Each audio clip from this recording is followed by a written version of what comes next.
आध्यात्मिक कहानियाँ। नमस्कार दोस्तों, स्वागत है आप सभी का एक बार फिर से आपके अपने पसंदीदा YouTube चैनल आध्यात्मिक कहानियों में। दोस्तों, अभी तक आपने सुना किस तरीके से राम और सुग्रीव की दोस्ती होती है, यानी कि मित्रता होती है। राम अपना दुख और सुग्रीव अपना दुख एक दूसरे से साझा करते हैं। सुग्रीव माता सीता द्वारा फेंके गए वस्त्र आभूषण राम को चिन्ह के लिए देते हैं। राम उन्हें पहचानते हैं, लक्ष्मण भी उन्हें पहचान लेते हैं। चलिए आगे की कहानी शुरू करते हैं, जिसका शीर्षक है राम सुग्रीव वार्तालाप। राम ने सुग्रीव से कहा, हे सुग्रीव, मुझे बताओ कि इस भयंकर रूपधारी राक्षस मेरी प्राणेश्वरी यानी कि मेरी पत्नी सीता को लेकर किस दिशा में गया है। तुम शीघ्र पता लगाओ कि वह राक्षस कहाँ रहता है। वानर राज धोखे में डालकर और मेरा अपमान करके मेरी प्रीतमा को हरण करने वाला वह निशाचर मेरा घोर शत्रु है।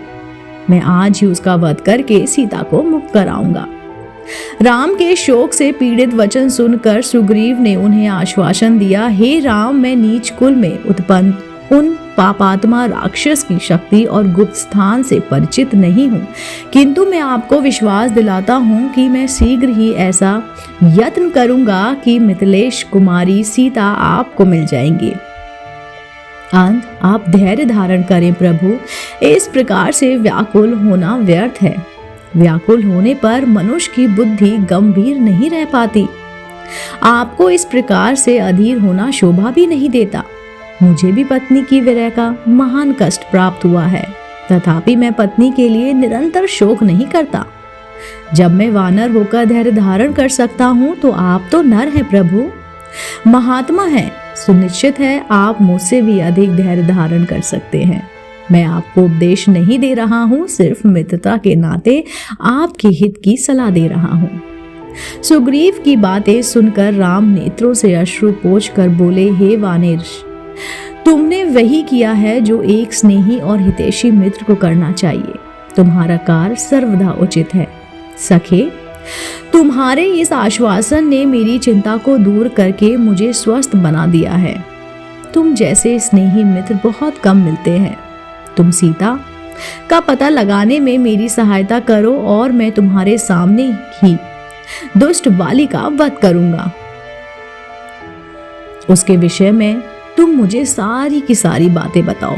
विश्वास करो, बाली मेरे हाथों से नहीं बच सकता। राम की प्रतिज्ञा से संतुष्ट होकर सुग्रीव बोले, हे रघुकुल, बाली ने मेरा राज और मेरी प्यारी पत्नी मुझसे छीन ली है। अब वह दिन रात मुझे मारने का उपाय सोचता रहता है। उसके भय के कारण ही मैं इस पर्वत पर निवास कर रहा हूँ। उससे ही भयभीत होकर मेरे सब साथी एक एक करके मेरा साथ छोड़ गए। अब ये केवल 4 मित्र मेरे साथ रह गए हैं। बाली अत्यंत बलवान है, उसके भय से मेरे प्राण सूख रहे हैं।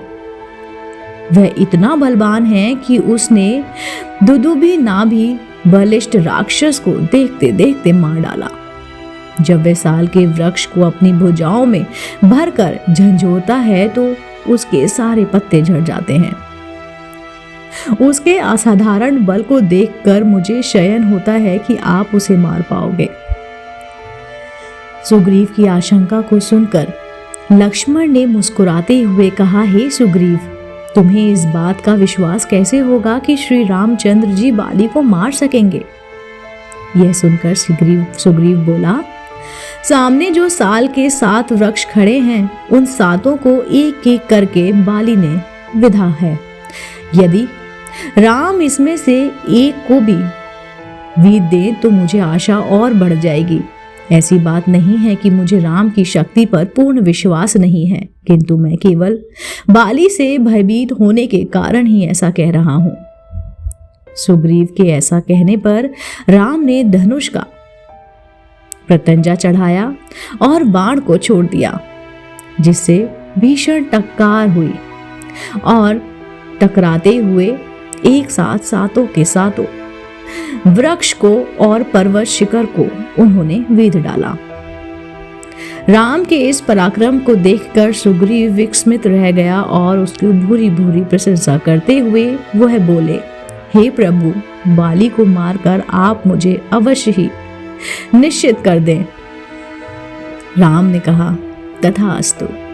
दोस्तों, अगर आपको मेरे द्वारा सुनाई गई ये लघु कहानी जिसका शीर्षक था राम सुग्रीव का वार्तालाप पसंद आई होगी तो आप मेरे चैनल आध्यात्मिक कहानी को तुरंत लाइक कीजिए, शेयर कीजिए और सब्सक्राइब कीजिए। दोस्तों, इसकी अगली कहानी जिसका शीर्षक होगा बाली का वध जल्द ही इसी चैनल द्वारा आप तक प्रस्तुत करती रहूंगी।